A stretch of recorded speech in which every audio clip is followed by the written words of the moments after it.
Russia has said it downed a Ukrainian drone, a missile rather, in Crimea. It claims to have struck Ukrainian command points and an intelligence outpost with high-precision, long-range, air-based and sea-based weapons.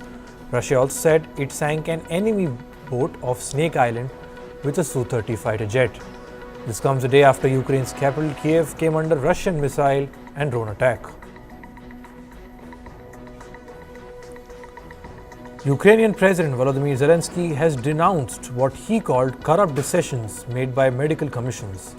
These are assessments about whether Ukrainians are fit to serve in the military. He highlighted that medical exemptions from military service in some regions increased tenfold. Ukrainian law enforcement has also documented instances of officials receiving bribes worth thousands of dollars.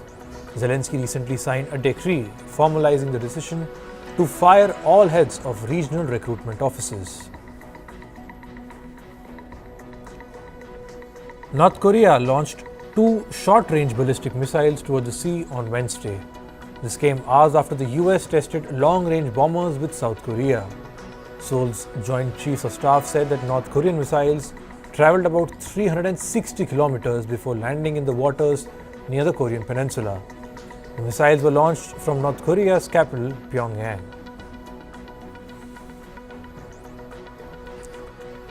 The South Korean military conducted large-scale maneuver exercises on Thursday. This is a part of the Ulchi Freedom Shield drills which South Korea and the United States began last week. About 1,600 soldiers and 450 military equipment units have been deployed to participate in the training. The Ulchi Freedom Shield exercise is nearing its end. Its aim is to ramp up the response against North Korea's nuclear and missile threats. Japan is seeking to raise its defense spending to over $52 billion for fiscal year 2024. The request comes at a time when Japan's relations with China have sharply deteriorated. Tokyo recently released treated wastewater from the Fukushima nuclear power plant into the Pacific Ocean. This move angered China, which then banned all seafood imports from Japan. Chinese President Xi Jinping is likely to skip the G20 summit that India will host next week. Chinese Premier Li Qiang is expected to represent Beijing in the meetings in New Delhi. This comes at a time when India and China are engaged in talks over a standoff at the border. The G20 summit was being viewed as a venue where US President Joe Biden and Xi Jinping would have come face to face. This is crucial at a time when Washington and Beijing are trying to stabilize ties. Benin's President Patrice Talon has arrived in the Chinese capital of Beijing today. Talon is on a 4-day state visit to China. This visit aims to deepen already close ties between the two countries. Chinese President Xi Jinping is likely to hold a welcome ceremony and a banquet dinner. This is the first visit by Benin's president to China since the year 2018. Gabon's military has named General Brice Oligui Nguema as transition leader. Gabon is located in Central Africa. Nguema is a former head of the Presidential Guard. Military officers placed President Ali Bongo under house arrest just minutes after Gabon's election body announced that he had won a third term. While declaring the coup, Gabon's military said the election results were cancelled, borders were closed, and state institutions were dissolved. At least 70 people were killed after a building caught fire in South Africa's Johannesburg city. Over 40 people have sustained burn injuries. Search and rescue efforts are underway, and officials say it is not clear what caused the fire.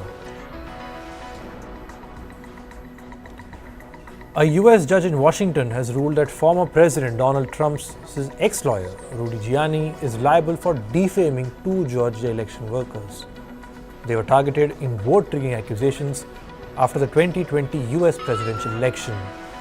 The judge ordered sanctions against Giuliani for failing to turn over electronic records sought by the 2 Fulton County election workers. Giuliani argues that he sought to turn over records but faced several obstacles. New York's Attorney General has asked a state judge to declare that Donald Trump committed fraud. This is in a case involving the submission of false statements to bankers and insurers, also overstating his net worth by over $2 billion. The New York Attorney General wants this declaration before a trial in this case begins. It was highlighted that the civil case shows Donald Trump and his family members repeatedly used misleading financial statements from the year 2011 to 2021.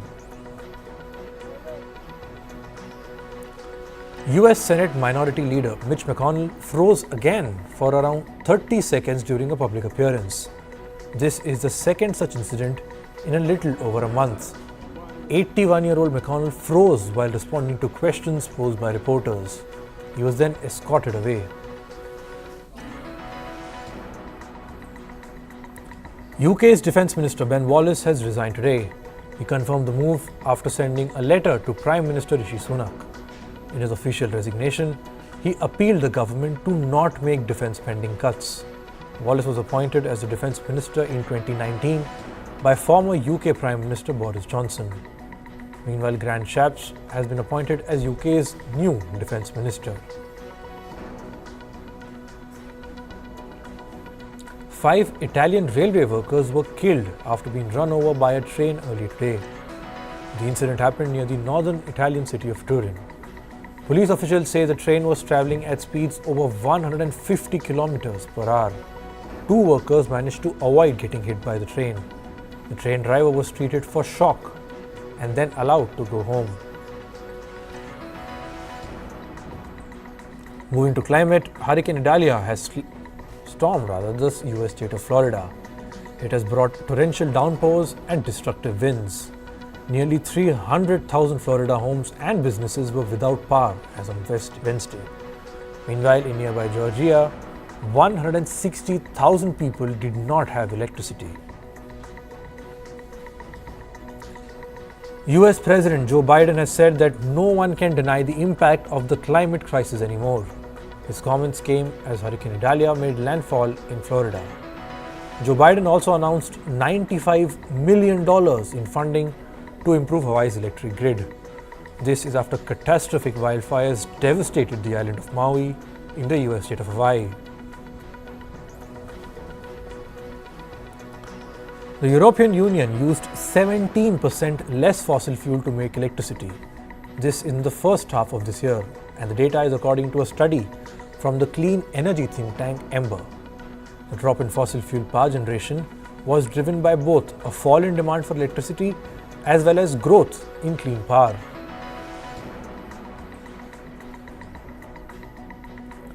Targeting the finance sector has made it difficult to do business for coal producers. This is as per the environmental group Insure Our Future. Coal producers are having to set aside millions of dollars to cover risks. That's because they are being neglected by insurers who are seeking to meet their climate pledges. The Insure Our Future group called it an example of how citizens' actions create a tangible difference. Adam Bandt, the leader of the political party Australian Greens, has urged people to join climate protests. This is to pressure Prime Minister Anthony Albanese's government to stop opening new fossil fuel mines. He said this in an event organized by the climate group called Rising Tide. Bandt also said that he is planning to blockade the country's largest coal port. Experts say the UK must introduce water labelling. This is to reduce the daily consumption of water. The labelling helps inform customers of the water efficiencies of appliances such as washing machines, dishwashers and showers. Experts say failing to do this will also add billions of pounds to customer water bills. In business and tech news, Beijing has allowed the public release of several chatbots. This will make Baidu's AI chatbot Ernie publicly available. Baidu originally launched Ernie earlier this year, but it hadn't been made available to the public. It's because China requires companies to receive clearances before releasing mass market AI products. Users of social media platform Twitter or X will soon be able to make audio and video calls on the platform. Owner Elon Musk announced this on the platform. Users will be able to do this without using their phone numbers. They'll be able to call each other by simply looking up their username. Google has introduced generative artificial intelligence to its search tool. This is for its users in India and Japan. Japanese users will be able to use the feature in their local language. Meanwhile, in India, the feature will be available in English and Hindi. This new AI search feature is different from Google's chatbot Bard. Kyrgyzstan is planning to ban TikTok. It has accused the video sharing app of causing addiction among children and affecting their mental health. TikTok also allegedly failed to block content that was harmful for children. The Kyrgyz government said that some children influenced by videos on the platform tried to mimic them, which could often be life-threatening. US Commerce Secretary has completed her 4-day visit to China. At a press conference, Raimondo said that she had not expected any breakthroughs on issues during her first visit. However, the US Commerce Secretary hopes to see some results in the next few months. She also insisted the US does not want to decouple from China. The United States has extended the export ban on artificial intelligence chips beyond China. Exports have now been curbed for other regions, including some countries in West Asia. This is for chips made by NVIDIA and Advanced Micro Devices or AMD. However, both companies have said that the ban will not have any material impact on their revenue. Global payments processors Visa and MasterCard are reportedly planning to increase their interchange fees. An interchange fee is the amount that a merchant pays to the card issuing bank. This fee is charged every time a consumer swipes their card. The additional Visa charges are set to begin in October for online transactions. Added fees for commercial credit, debit and prepaid cards will take effect from April next year. For MasterCard, the additional fee for credit card purchases will start in October. China-based property developer Country Garden has warned of default risks. This is if its financial performance continues to deteriorate. The company added that it felt quote-unquote deeply remorseful for its record loss. Country Garden posted a net loss of nearly $7 billion in the first half of this year. This comes even as Chinese authorities take steps to revive the country's troubled property market. Meanwhile, China's Guangzhou and Shenzhen cities have said that they will ease mortgage curbs. This is in an effort to safeguard China's property sector. They will give first-time home buyers preferential loans regardless of their previous credit records. Moreover, some Chinese state-owned banks are also expected to lower interest rates on existing mortgages.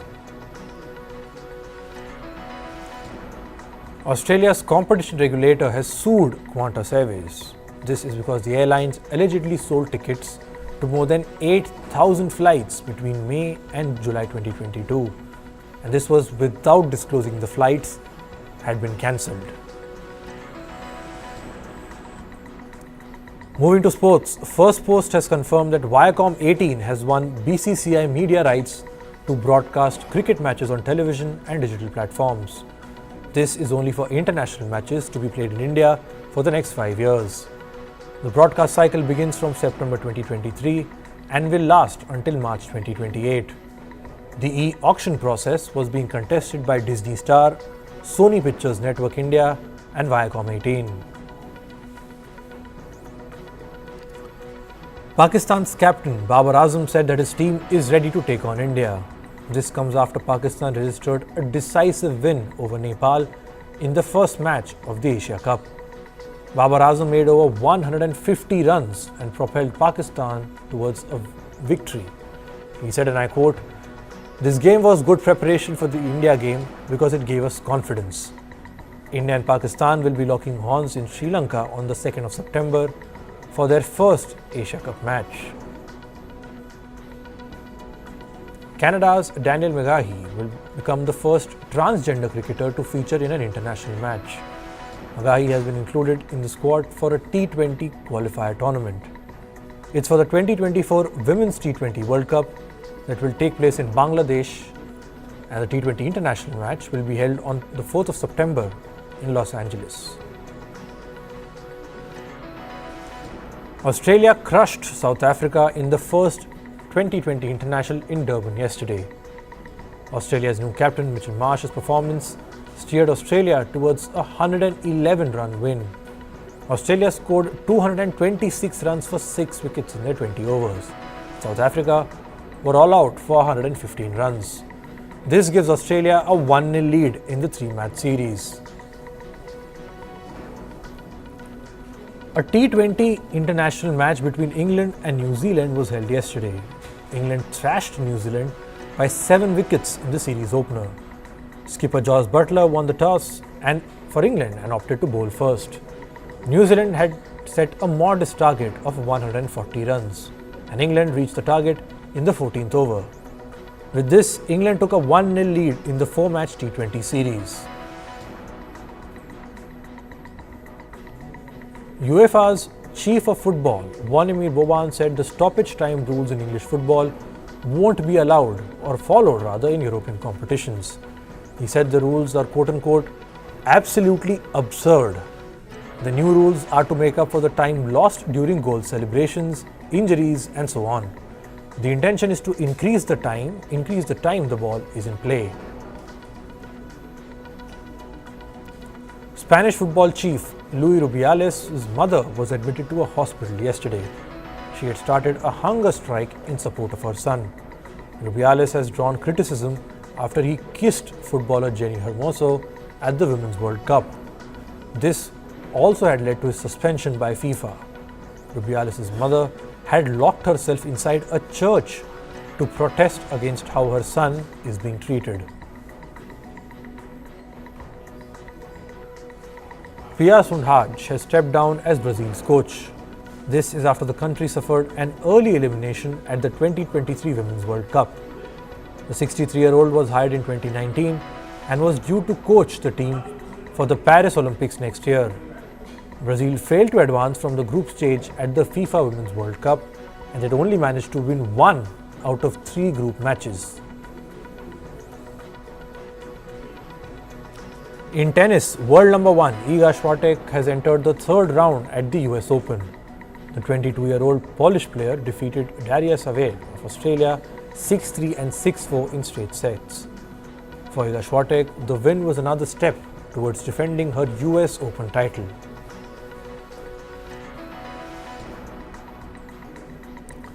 Newly crowned world number 1 Novak Djokovic continued his winning streak at the US Open. He beat Spaniard Bernabe Zapata Miralles 6-4, 6-1 and 6-1 to enter the 3rd round. Djokovic will now take on his Serbian compatriot Laszlo Djere. In entertainment news, the CEOs of Hollywood's biggest studios are all set to meet. So far, no plan has been put in place to end the writers and actors strike. Disney CEO Bob Iger will not be participating in this meeting. It's unclear if the president of the union representing Hollywood studios will be present. Remember, the writers' strike began in May and has been going on for months now. Trustees of Hollywood's Actors Union SAG-AFTRA have unanimously decided to extend the health coverage of some participants. This includes those whose coverage will lapse on the 1st of October 2023. SAG-AFTRA's president said that this move will come as a great relief to members. The union's national executive director said, and I quote, "It's a shame that studios and streamers have put so many SAG-AFTRA members in a position where they have to worry about basic necessities." A new poll shows that over 70% of Americans support Hollywood writers and actors in the ongoing strikes. Only 19% Americans have shown support for production studios. 67% Americans say they have sympathy for television and film actors. Hollywood writers and actors have been demanding better wages and the regulation of the use of artificial intelligence. Former US Secretary of State Hillary Clinton did not like actor Julia Sweeney's Saturday Night Live impression of her then teenage daughter Chelsea Clinton. Actor Julia Sweeney made a revelation on the podcast that's called Fly on the Wall. She said former US Secretary of State Hillary Clinton did not like actor her Saturday Night Live impression of Chelsea Clinton. This was in the year 1993 when Chelsea Clinton was still a teenager. Clinton apparently wrote a letter to SNL creator Lorne Michaels about the sketch. Sweeney brought this up while talking about the lack of female representation on SNL in the early 1990s.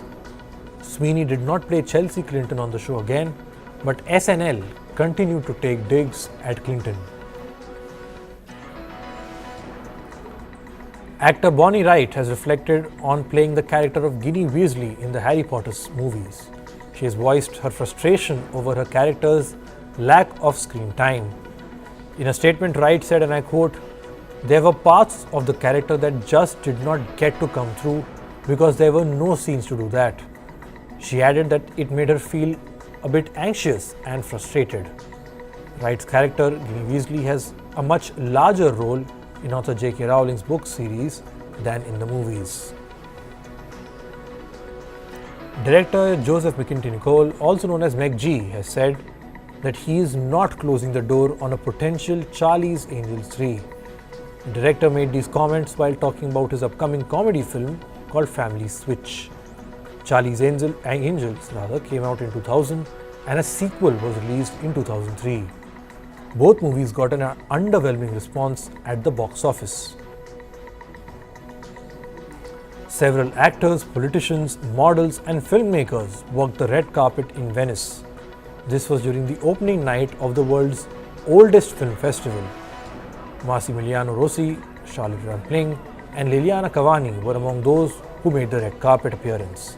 This year's Venice Film Festival features several highly anticipated movies from acclaimed filmmakers.